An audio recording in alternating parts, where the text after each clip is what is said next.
അങ്ങനെ നമ്മുടെ രോഹിത് ബബിതയോടൊക്കെ ഒരുപാട് സോറി പറയുന്നുണ്ട്. ഞാൻ കാരണം നിനക്ക് കോളേജിൽ പോകാൻ പറ്റിയില്ല, സോറി മോളെ എന്നൊക്കെ പറയുന്നുണ്ട്. അത് സാരമില്ല എന്ന് പറഞ്ഞിട്ട് ബബിത അകത്ത് പോകുന്നുണ്ട്. പിന്നെ രോഹിത് നേരെ ചെല്ലണം നമ്മുടെ വൈജയന്തിൻ്റെ അടുത്തേക്കാണ്.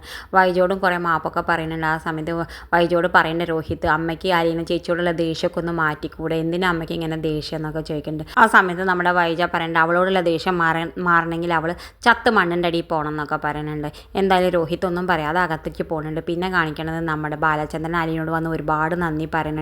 നീ എത്ര കൊണ്ടുവന്ന എല്ലാവരും പൊക്കിക്കൊണ്ടുവന്നെന്ന് എനിക്കറിയാം മോളെ, ഞാൻ നിന്നോട് എത്ര നന്ദി പറഞ്ഞാലും മതിയാവില്ല, ഞാൻ നിന്നോട് കടപ്പെട്ടിരിക്കുന്നു എന്നൊക്കെ പറയുന്നുണ്ട്. ആ സമയത്ത് ബാലചന്ദ്രനോട് നമ്മുടെ അലീന പറഞ്ഞ അച്ഛൻ ഇങ്ങനെയൊന്നും പറയണ്ട, അച്ഛൻ എൻ്റെ അച്ഛനാണ്, ഇവിടെ ഉള്ളവരൊക്കെ എൻ്റെ അനിയനും അനിയത്തിമാരാണ്, അതുകൊണ്ട് അച്ഛൻ ഇങ്ങനെയൊന്നും പറയണ്ടെന്ന് പറഞ്ഞിട്ട് അലീനക്ക് അറിയുന്നുണ്ട്. പിന്നെ കാണിക്കേണ്ടത് നമ്മുടെ അലീനയ്ക്ക് പനി വരാൻ. അലീനയ്ക്ക് പനി വരുന്ന സമയത്ത് നമ്മുടെ കൃഷ്ണമോൾ ചോദിക്കുന്നു ചേച്ചി പോയി റെസ്റ്റ് എടുത്തോ എന്നൊക്കെ പറയുന്നുണ്ട്. ആ സമയത്ത് ബബിത ഇറങ്ങി വന്നിട്ട് ചോദിക്കുന്നുണ്ട് ആർക്കാണ് ഇവിടെ പണിക്കോല് എന്നൊക്കെ ചോദിക്കുന്നുണ്ട്. ആ സമയത്ത് നമ്മുടെ കൃഷ്ണമോൾ പറയേണ്ട അലീന ചേച്ചിക്ക്. അപ്പോൾ അവൾക്ക് ആകെ സങ്കടമായിട്ട് വേഗം വിക്സൊക്കെ കൊണ്ടുവന്നിട്ട് നെറ്റിയിലൊക്കെ പരട്ടി കൊടുക്കുന്നുണ്ട്.